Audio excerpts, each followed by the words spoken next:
ఉదయకాల ధ్యానాలకు ప్రేమపూర్వకమైన ఆహ్వానం.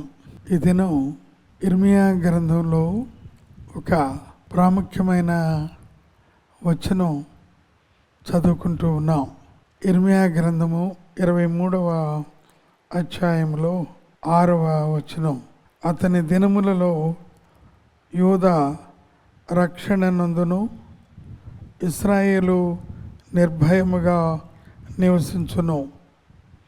యెహోవా మనకు నీతి అని అతనికి పేరు పెట్టుదురు. ఈ ఉదయకాలంలో యెహోవా మనకు నీతి, గాడ్ ఈజ్ అవర్ రైచియస్నెస్. ఎబ్రి భాషలో సిదికిన్ అనగా నీతి. దేవుడు నీతి అయి ఉన్నాడు. అయితే ఆ నీతిని ఆయన మనకు ఆరోపిస్తూ ఉన్నారు. ఆ విషయం మనకు తథ్యం. దేవుడు నీతి అయి ఉన్నాడు. మరి దేవుడు నీతి అయి ఉన్నాడు అని చెప్పిన తర్వాత రోమా పత్రికలో 3వ అధ్యాయము 10వ వచనములో నీతిమంతుడు ఒక్కడునూ లేడు, అందరూ త్రోవ తప్పి తొలగిపోయిరి అనే మాట రోమా పత్రికలో పరిశుద్ధుడైన పౌలు వ్రాశారు. ఆయన వ్రాసిన మాట సబబే. దేవుడు నీతి అయి ఉన్నాడు.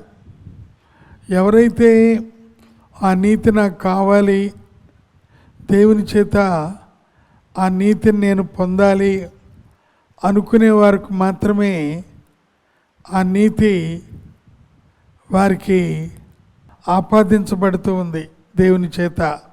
దేవుని నీతి ఎప్పుడు కూడా లభ్యంగానే ఉంది. కానీ నాకు అక్కర్లేదు అని స్వనీతిగా ఉండిన వారికి దేవుని నీతి సంక్రమించదు. అందుకే మనం దేవుని యొక్క వాక్యంలో ఈ రకంగా మనం చదువుతూ ఉన్నాం. రోమా 3:21లో కూడా ఇట్లుండగా ధర్మశాస్త్రమును బట్టి వేరుగా నీతి బయలుపరచబడి ఉన్నది. మామూలుగా ధర్మశాస్త్రమును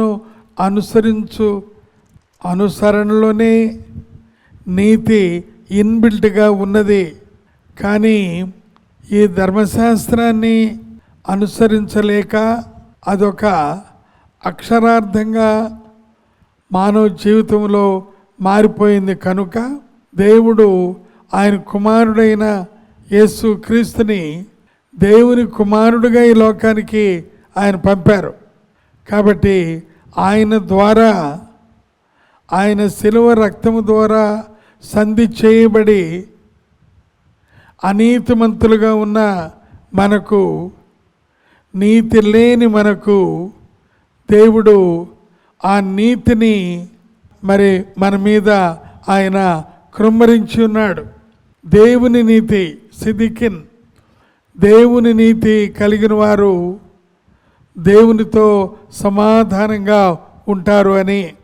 రోమా 5లో కూడా విశ్వాసం మూలమున నీతిమంతులుగా మార్చబడి దేవునితో సమాధానము కలిగి ఉందము అని. కాబట్టి దేవుని నీతి ఎప్పుడు కూడా మన కొరకు అవైలబుల్గా ఉన్నది.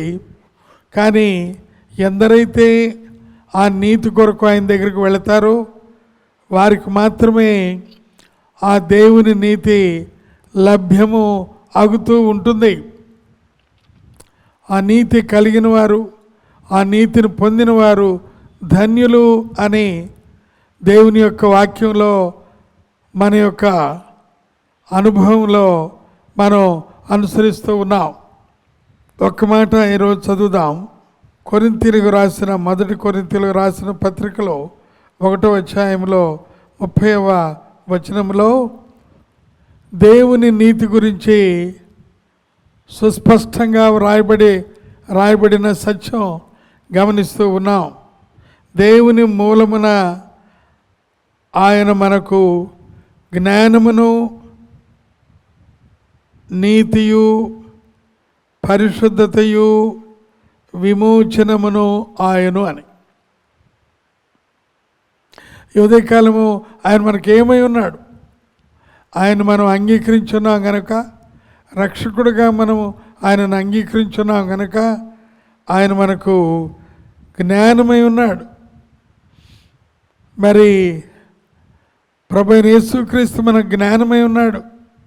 మీలో ఎవరికైనా జ్ఞానము కొదువుగా ఉంటే దేవుని అడగవలెను, అది అతనికి అనుగ్రహించబడని.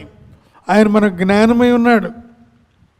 మరి అందుకని అంటున్నాడు 32వ కీర్తనలో కూడా, మీరు నా యొద్దకు వచ్చి నేర్చుకునడి, బుద్ధి జ్ఞానము లేని కంచర గాడిద వలనను గుర్రం వలన మీరు ఉండకుడి, నేను మీకు ఉపదేశము చేసేదను, మీరు నడవలసిన మార్గమును నేను మీకు బోధించేదను.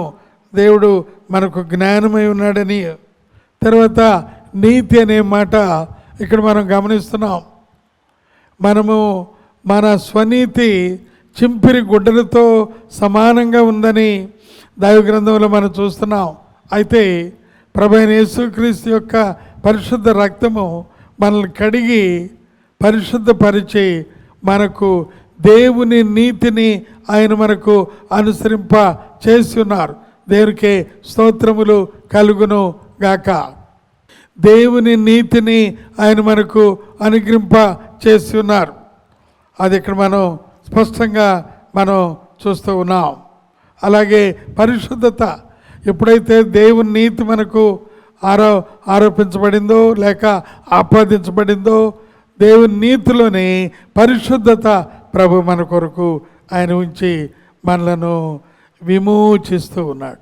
కాబట్టి ఉదయకాలం నిజంగా దేవుడు మనకిచ్చిన ఈ గొప్ప గుణగణాలను బట్టి దేవునికి వందనాలు చెల్లిద్దాం.